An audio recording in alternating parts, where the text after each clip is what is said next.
दोषी ठहराएंगे। तो ये कहना कि सिर्फ मुसलमान ही आतंकवादी हमले कर सकता है, ये बिल्कुल गलत है। आप कहते हैं 100%, ये बिल्कुल मानने को तैयार नहीं हो सकता है मुसलमान कर सकते, तो क्यों मुसलमान को ही टारगेट किया जा रहा है?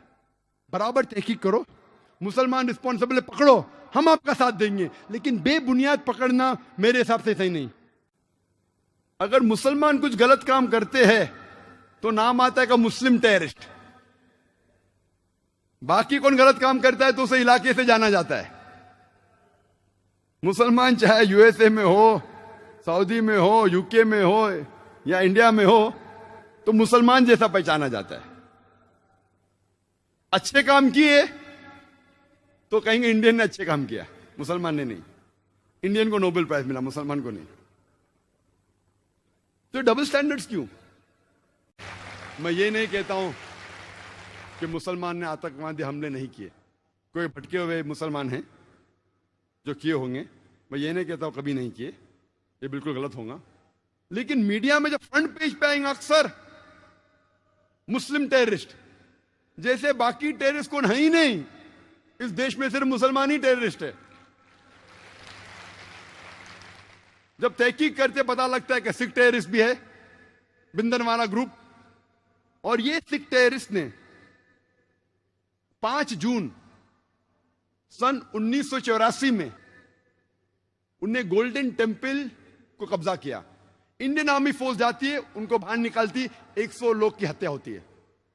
उसके चंद महीने बाद 31 अक्टूबर सन 1984 में उस टाइम के प्रधानमंत्री राजीव गांधी की माता श्रीमती इंदिरा गांधी की हत्या होती है। उसकी खुद की सिक्योरिटी गार्ड उसकी हत्या करते। आता है पेपर्स में security guard assassinated Shrimati Indira Gandhi. कौन था? सिख था। आज भी आप वेबसाइट पे जाएंगे, आपको यह नहीं मिलेगा कि सिख टेररिस्ट ने अटैक किया। Personal body guards of Shrimati Indira Gandhi ने उसकी हत्या की। आप असम में जब जाएंगे, असम में एक टेररिस्ट ऑर्गेनाइजेशन है ULFA, United Liberation Front of Assam, बहुत खतरनाक है। उनका मेन मकसद है, वो हिंदू ऑर्गेनाइजेशन है, हिंदू आतंकवादी ग्रुप है, उनका मेन मकसद है कि मुसलमान को मारना, मुसलमान की हत्या करना।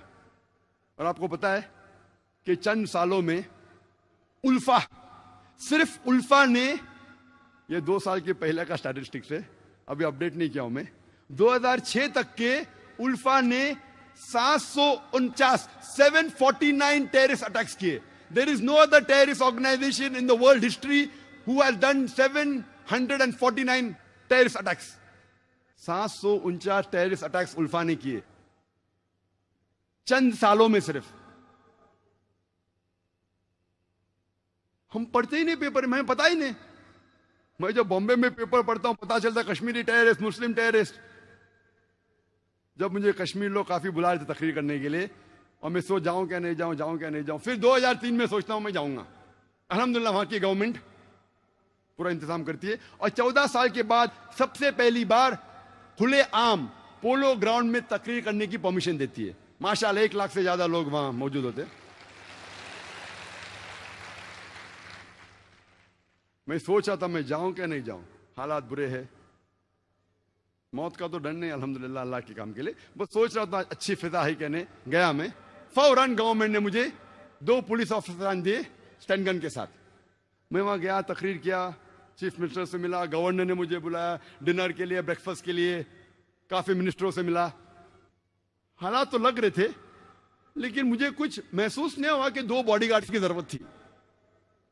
चंद महीने बाद मैं जाता हूं असम में, एयरपोर्ट पे उतरता हूं, उतरते ही 4 पुलिसमैन स्टैंड गन के साथ। 4 पुलिस, असम में क्या जरूरत है? असम में 4 पुलिसमैन, वो भी स्टैंड गन के साथ, क्या जरूरत है? जब मैं सड़कों पे निकलता हूं, एयरपोर्ट से दूर जाता हूं, फिर एहसास हुआ मुझे 3 दिन बाद कि अगर ये 4 पुलिस अफसर मेरे साथ नहीं होते थे तो शायद मैं आज नहीं होता था यहां। हमें तो पता ही नहीं आसाम की हालत क्या है। आसाम में इतने आतंकवादी हमले हो रहे, हमें पता ही नहीं है। मुझे तो बिल्कुल नहीं पता था, मैं न्यूज़पेपर पढ़ता हूं हमेशा। वहां जाने के बाद पता चला, इंटरनेट पे तहकीक करने के बाद पता चला कि वहां की terrorist organization is one of the most dangerous, बहुत खतरनाक। ऐसे कई टेररिस्ट ऑर्गेनाइजेशन, असम में, बोडो, मिजोरम में कई क्रिश्चियन ऑर्गेनाइजेशन है, मीजो क्रिश्चियंस ऑफ नागा, वो भी आतंकवादी हमले करते। और एक हमला किया था 2 अक्टूबर को, 2 तारीख अक्टूबर के सन 1984 में 44 हिंदू लोग का कत्ल करते ये क्रिश्चियन ऑर्गेनाइजेशन, और कई लोग को जख्मी करते। खाली क्रिश्चियन लोग ने कितने हमले किए हिंदुस्तान में, वक्त नहीं है क्योंकि 10 बजे तकरीर बंद करना है हमें। मैं सिर्फ ये जानना चाहती हूँ कि अच्छा ठीक है, आप मानते हैं कि सारे मुसलमान ये पाकिस्तानी नहीं सोच रखते हैं, लेकिन हर आतंकवाद मुसलमान ही क्यों होते हैं?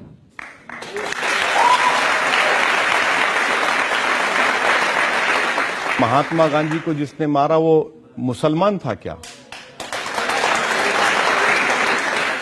इंदिरा गांधी को जिसने मारा वो मुसलमान था क्या? बाबरी मस्जिद को जिसने शहीद किया वो मुसलमान था क्या? एक मिनट, दिल्ली की सड़कों पर जो सिखों को गर्दनें काटी गई, क्या वो मुसलमान थे? गुजरात के गली कूचों में जिन लोगों को मारा गया और जिनको बेघर किया गया, क्या वो मुसलमान थे? मेरी बहन, मैं आपसे गुजारिश कर रहा हूं कि आप ऐसा मत सोचिए।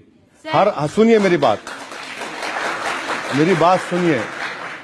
मैं आपको सिर्फ इतनी बात कहना चाह रहा हूं कि बुराई बुराई होती है, इसको आप मजहब के एंगल से मत देखिए। और ये मौइज जो है उससे मुसलमानों क्या ताल्लुक? मौइज्म से हमारा क्या ताल्लुक? हम तो हर वायलेंस की मजम्मत कर रहे हैं, और मजम्मत करना भी चाहिए, कंडेम करना चाहिए। मजम्मत का मतलब, मैं आपकी इस बात से बिल्कुल सहमत हूं। जो आतंकवादी है वो न हिंदू होता है न मुसलमान होता है, उसका कोई मजहब नहीं होता। बल्कि आतंकवाद खुद एक मजहब बन गया आजकल, और वो सिर्फ इंसानियत के दुश्मन होते हैं जो मासूम लोगों को मानते हैं। और ये बहुत अच्छी बात आपने कही है।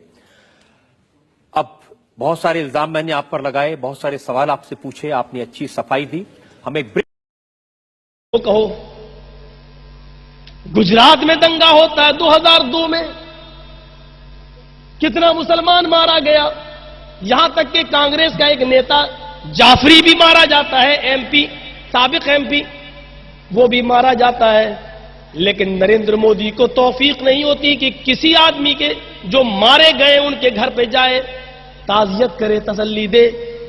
लेकिन पटना की सरजमीन पर बम धमाके हों तो बाकायदा अपने स्पेशल हेलीकॉप्टर से यहां तीमारदारी के लिए आते हैं। पटना में उनकी रैली में अगर कोई आदमी धमाकों में मर जाए तो उसको देखने के लिए गुजरात से चलकर, अहमदाबाद से चलकर, अपने स्पेशल फ्लाइट से और हेलीकॉप्टर से चलकर उनकी तीमारदारी की जाए और 5-5 लाख रुपए का चेक दिया जाए।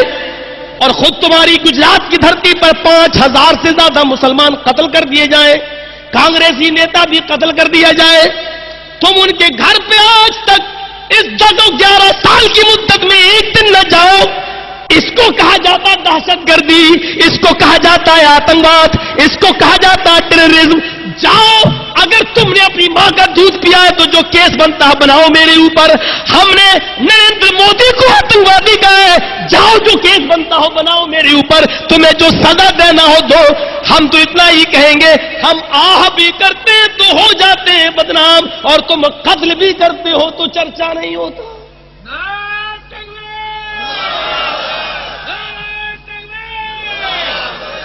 ये कौन सी तहजीब है कि तुम्हारे घर में आग लगी है उसको तो न बुझाओ, और दूसरे के यहां जो आग लगी नहीं है, बुझ चुकी है, उसको शोले देने के लिए और भड़काने के लिए और चले आओ, उस पे पेट्रोल का काम करो। ये कहां की इंसानियत है और कहां की मानवता है, और कौन सा धर्म इसकी इजाजत दे रहा है?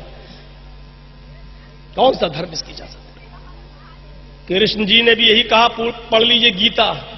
कृष्ण जी ने भी ये कहा कि हुकूमत और सल्तनत कुफ्र से तो चल सकती है, नास्तिकता से तो चल सकती है, नाफरमानी से तो चल सकती है, अधर्म से तो चल सकती है, लेकिन जुल्म से नहीं चल सकती है। कृष्ण जी ने भी गीता में यही कहा है, अधर्म बनकर हुकूमत चलाओ तो चला सकते हो, लेकिन जालिम बनकर हुकूमत चलाओगे तो नहीं चल सकती।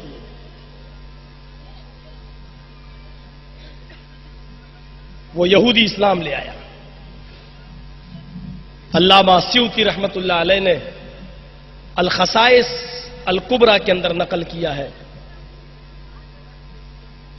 कि वो यहूदी खुद तो इस्लाम ले आया और जब अपने घर गया और उसने ये वाकया, ये किस्सा जब अपने घर वालों को बताया तो असलमल यहूदी वहलु बैती, उसके पूरे के पूरे घर वाले भी इस्लाम ले आए।